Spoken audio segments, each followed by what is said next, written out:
Konate, I mean, he's just been phenomenal 99% of this season. I think he had a little sticky patch coming back from injury. But at times this season, he's been well up there, if not better than Van Dijk. Like, Van Dijk is the standard bearer of centre-backs the last decade, or last near decade. And for Konate to be on that level, considering we haven't had a real defensive midfielder all season. We've had Alisson out all for a long stretch this season, and Kelleher was a magnificent. No, don't get me wrong, but Trent's been up and down with his defensive performance, and we still do the inverted in midfield thing. So for the amount of defensive work, a player who was to be under pressure to perform at the start of the season, and to do it so basically flawlessly until his injury, it's been an excellent season for him. And I think Dave always talks about how Konate is probably the second best defender in the league, or centre-back in the league. I don't watch enough foreign football to compare him to other centre-backs, but if you asked me would I trade Ibu for anyone, I really wouldn't. I think he's genuinely the perfect centre-back to have, other than the injury record. But we saw this season, and the new fitness methods and stuff like that, obviously, Sai, Brundish, etc. will know a lot more than me, but they were seemingly working with Konate, and the injury was an impact injury in the last minute of a game that we'd already won. It was just really unfortunate. Touch wood. Touch all the wood. Really. But if we can't reward Konate for stepping up this much, like, we have a similar situation with Diaz, apparently. Obviously, that's not as clear-cut because Diaz hasn't come out and said it in a press conference. But, I mean, we've got the successor there for Van Dijk. Like, who has the unique skill set of Konate, of that pace, that strength in the air, the power? I think his ball playing's improved under Slot. I think he's dribbling with the ball a lot more. Maybe Joel Matip rubbed off on him in the last year, even though Matip was injured.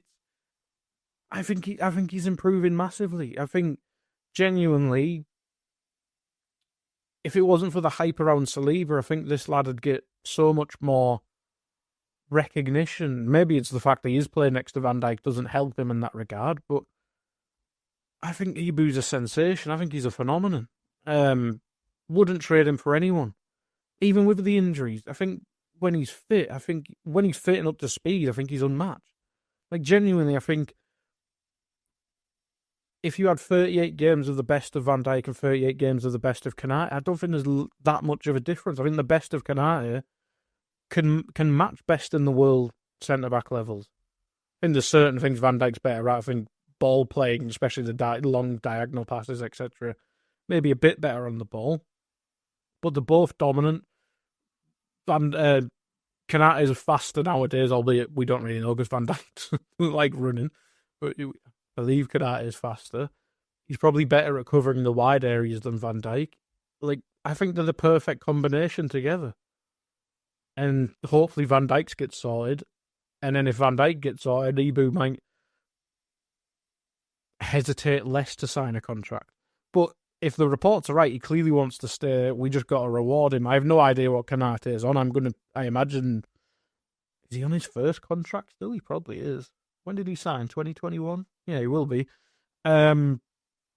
We got to reward him. Like, he's probably on somewhere between 80 to 100, you'd imagine now.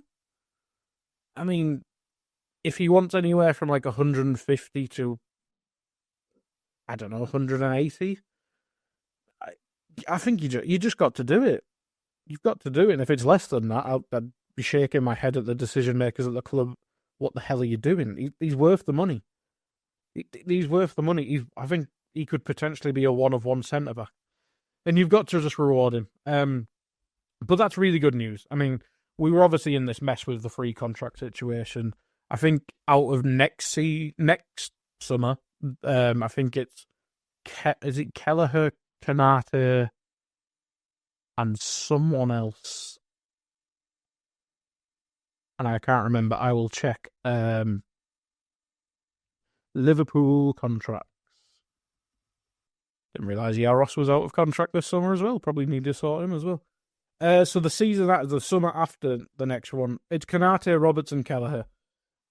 I mean, Kelleher's probably going to go in the summer anyway, and I doubt he'd sign a new contract. Konate, 25-year-old, he's probably just started his prime as a centre back. Robertson, that's for a different time. Probably not, unless he drops his terms, you'd imagine. And is okay being a backup left back. But yeah, out of them three, Konate is clearly the priority, and he has to be. Just whilst we're here, 2027, who should we be sorting in the near future? Diaz, probably a debate to be had there. Jota, again, probably another debate to be had there. Curtis Jones will probably get one. Harvey Elliott, debate to be had. Gomez, Alisson, we've obviously kind of safeguarded that anyway with Mamadashvili. And if we re-sign Yaros, we've obviously got other young goalkeepers that are really highly thought of. Simicast, probably not. Bradley, we probably will. And Endo, probably not. So yeah, it wouldn't surprise me if these 2027 contracts start becoming a bit more in the forefront in probably the summer, you'd imagine. But there is some debates to be had there, I think, and that might be an interesting summer show for us to do. But yeah, it's great that Konate is in contract discussions, and we hopefully get it sorted early because, yeah, as I said, I think he's potentially one of one. Other transfer news, this is Anfield, it's still... Jadon Danns has 3 championship clubs interested in lining up a loan for him. Does it name any of the clubs? Named James Pearce name checking Stoke, Blackburn and Preston North End. Stoke, we obviously have I nearly called his dad's name there. Kumas out on loan. I think Blackburn are the best out of them 3 by a million miles. Championship table. Yeah, Blackburn are 5th. Bit of patchy form by the looks of it. God, where are Stoke are 18th? God damn. Preston 16th. I mean, Preston's obviously close towards Liverpool. We have previous with loaning out there. Stoke, Kumas is doing well, seemingly. Obviously, I don't watch a lot of the Championship. Would we rather have him at the better side in Blackburn, but he probably might struggle to get more actual minutes? Or would you just put him in Preston where it might be more steady, a bit more boring? Or do we put him with Stoke where he has a familiar face in Kumas and we can see them develop together? It's an interesting one. I'd probably go with Preston or Stoke, to be honest. Blackburn, I'm not sure who their striker is. Obviously lost Smodics in the summer. But yeah, he's got good options there. And I know Middlesbrough, we've got Ben Doak out there. They're losing their main number 9, so maybe they pop up as an option as well. But there will be Championship interest in Jadon Danns. I think even in the glimpses we've kind of seen of him over the last season and even this season, I think he's ready for men's football.